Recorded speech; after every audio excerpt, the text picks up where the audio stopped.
അയ്യോ കുട്ടി നിക്കറ് പെരേര് ഇട്ടോണ്ട് നടന്ന പിള്ളേര് സാരി ഉടുത്തപ്പോഴേ വലിയ പെണ്ണുങ്ങളായല്ലേ എന്നാ കല്യാണപ്രായമായി. മക്കളെ കല്യാണമൊന്നും എനിക്കിപ്പോ വേണ്ട. ബോക്സിംഗിന്റെ വേൾഡ് ചാമ്പ്യൻഷിപ്പ് എനിക്ക് കിട്ടണം. എന്നിട്ട് നമുക്ക് വേണമെങ്കിൽ ഒന്ന് ആലോചിക്കാം. അല്ല എനിക്കിപ്പോ ആലോചിച്ചാലും വലിയ വിരോധമൊന്നുമില്ല കേട്ടാ. എനിക്ക് ഇതുപോലത്തെ അത്യാഗ്രഹം കാര്യങ്ങളൊന്നും ഇല്ലേ. അയ്യോടി നിന്നെ ഇപ്പൊ തന്നെ പിടിച്ച് ഞാൻ കെട്ടി. അയ്യോ ഇപ്പൊ തന്നെ കെട്ടിക്കണമെന്നൊന്നുമില്ല. ഒരു ഒന്ന് രണ്ട് ആഴ്ച കഴിഞ്ഞാലും മതി. ധൃതി ഇല്ല. കുട്ടി നിൽക്കണ കെട്ടിച്ചു വിട്. അല്ല അമ്മ എവിടെ? അമ്മ മണി മണി പിള്ളേരെ ഇറങ്ങണ് മണിയേ.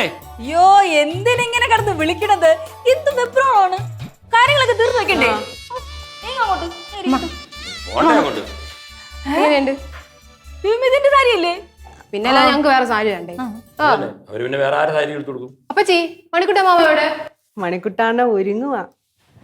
ഒരുങ്ങണ ഈ പിള്ളേരെ പഠിപ്പിക്കാൻ വേണ്ടി അളിന് ഇത്ര ഒരുക്കം തോന്നുന്നു. ചത്ത് കിടന്നാലും ചമഞ്ഞെടുക്കണമെന്ന് പറയൂലേ. മണിക്കുട്ടാണ്ണ ഒരുങ്ങി കഴിഞ്ഞോ? വേണ്ട വരുന്നു ചിന്നു.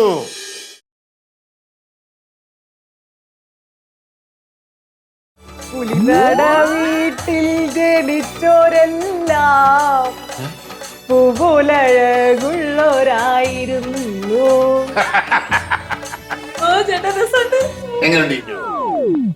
അടിപൊളി അടിപൊളി. അല്ല ഇവിടെ വല്ല പ്രച്ഛന്ന വേഷം നല്ല നടക്കണം. മനസ്സിലായില്ല അളിയ. അല്ല അളിയ ഈ കത്തി വേഷത്തിൽ നിൽക്കണം, അതുകൊണ്ട് ചോദിച്ചതാ. എന്റെ അളിയ അളിയനെ കുറിച്ച് ഗ്രാഹ്യമൊന്നുമില്ലേ? ഇത് കളരി ഗുരുക്കന്മാരുടെ വേഷമാണ്. മനസ്സിലായോ? അതായത് ഈ ചേകവന്മാർ അംഗത്തിന് പുറപ്പെടുമ്പോ ഈ ഡ്രസ് ഇട്ടോണ്ടാ പുറത്തോട്ട് പോകും. ഇവിടെ വല്ല അംഗം നടക്കുന്നുണ്ടോ? എന്റെ അളിയ ഇത് പിള്ളേരെ പഠിപ്പിക്കുകയല്ലയോ, അത് ഒരു രൂപത്തിലുള്ള അംഗവാത്. ഇവിടെ ചില അംഗങ്ങളൊക്കെ നടക്കു വെച്ചാ. ശരി പെങ്ങളെ, ഈയിടെയായിട്ട് ഇങ്ങർക്ക് എന്നെ ഒരു ബഹുമാനമില്ല. എന്റെ പഴയ സ്വഭാവം എടുപ്പിക്കരുതെന്ന് പറഞ്ഞു കൊടുക്കണേ. ആള് മാറ്റിപ്പിടി മണിക്കൂട്ടാ.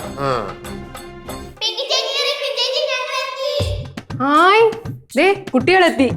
അതെ എല്ലാരും കേക്ക് പറയാണ്. ഞങ്ങൾ പുതിയതായിട്ട് തുടങ്ങാൻ പോകുന്ന ഒരു സംരംഭമാണ്. ദയവ് ചെയ്ത് എല്ലാരും കൂടെ ഇടപെട്ട് കോളമാക്കരുത്. എന്റെ അപേക്ഷയാണ് പ്ലീസ്. മാമൻ പിള്ളേരൊക്കെ എവിടെ?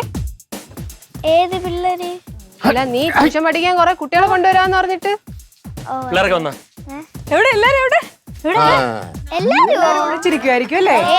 നാണിക്കണ്ട, പിള്ളേരെ ഇറങ്ങി വാ. പറയണത് അല്ല നിങ്ങളല്ലേ പറഞ്ഞ ഈ ട്യൂഷൻ പഠിക്കാൻ പിള്ളേരെയൊക്കെ കൊണ്ടുവരാന്ന്? അത് എവിടെ? അത് നിങ്ങൾ ട്യൂഷൻ പഠിപ്പിക്കുന്ന കാര്യം ഞാൻ എന്റെ ഫ്രണ്ട്സിനെ വിളിച്ച് പറഞ്ഞു. അപ്പൊ അവര് പറഞ്ഞു റിങ്കിയും പിങ്കിയും ആണ് പഠിപ്പിക്കണമെങ്കിൽ അവര് വരണില്ല, അവർക്ക് താല്പര്യമില്ല. അതെന്തടി അങ്ങനെ പറഞ്ഞ? അത് അവർക്ക് താല്പര്യമില്ലാത്തോണ്ട്. അതെ പിള്ളേരെ, നിങ്ങൾക്കൊരു മിസ്റ്റേക്ക് പറ്റി. നിങ്ങള് ഞാൻ കളരി പഠിപ്പിക്കുന്ന വിവരം പറഞ്ഞു കാണത്തില്ല. അതാ പിള്ളേര് വരാം.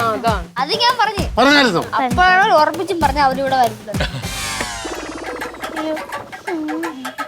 അങ്ങനെ പറയാൻ സാധ്യതയില്ല. അപ്പൊ ചുരുക്കി പറഞ്ഞ എന്റെ മക്കളടുത്ത് പഠിക്കാൻ നിങ്ങൾ രണ്ടുപേരും മാത്രമേ ഉള്ളൂ. മതി, കുഴപ്പമില്ല, രണ്ടുപേരും മാത്രം മതി. നമ്മൾ ആദ്യമായിട്ട് ഒരു സംരംഭം തുടങ്ങുമ്പോഴേ കുറച്ച് പിള്ളേരൊക്കെ ഉണ്ടാവുള്ളൂ. പിന്നെ കേറി വന്നോളും. അല്ലെങ്കിൽ തന്നെ ഇവര് രണ്ടുപേരും കൂടി കൂട്ടപ്പം തന്നെ ഒരു മാസം 1000 രൂപ ആയില്ലേ മാമ? പിന്നെ ഇവര് മുഖേന ആൾക്കാർ അറിഞ്ഞ് വന്നോളും. അപ്പൊ ഫീസിനാണോ പഠിപ്പിക്കുന്നത്? അയ്യോടാ, പിന്നെ ഫീസ് തരണ്ടേ? ഞങ്ങൾ വിചാരിച്ച ഫ്രീക്കായിരിക്കും പഠിപ്പിക്കുന്നത്. മോളെ നീ ഇവരോട് പറഞ്ഞ ഫ്രീ ആയിട്ട് പഠിപ്പിക്കാന്ന്? അത് പിന്നെ ഇവര് കുറച്ച് പിള്ളേരെയൊക്കെ കൊണ്ടുവന്ന് കഴിഞ്ഞാൽ ഫ്രീ ആയിട്ട് എടുത്തു കൊടുക്കാന്ന് ഞാൻ പറഞ്ഞായിരുന്നു. അതിന് പിള്ളേരെ ഒന്നും കൊണ്ടുവന്നില്ലല്ലോ. ഇപ്പൊ ഇവർ രണ്ടുപേരല്ലേ ഉള്ളൂ. അപ്പൊ ഫീസ് തരണം. ഫീസ് കൊടുത്ത് പഠിക്കാനാണെങ്കിൽ ഞങ്ങൾക്ക് വേറെ നല്ല ട്യൂഷൻ സെന്ററിൽ പോയി പഠിച്ചാൽ പോരെ, ഇവിടെ വരേണ്ട ആവശ്യമില്ലല്ലോ. സത്യം. പോവാ. അയ്യോ മക്കളെ എങ്ങോട്ട് പോണ? നിങ്ങൾ ഈ ട്യൂഷൻ സെന്ററിൽ ഒരു ഈച്ച കുഞ്ഞുപോലും വരില്ല. Rinki Pinky tuition centre.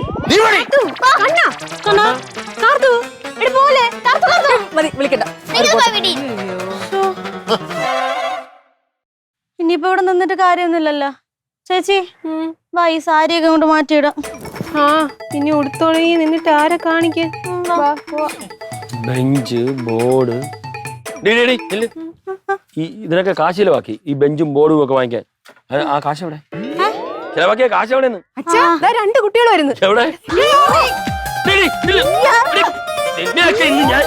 കാശ്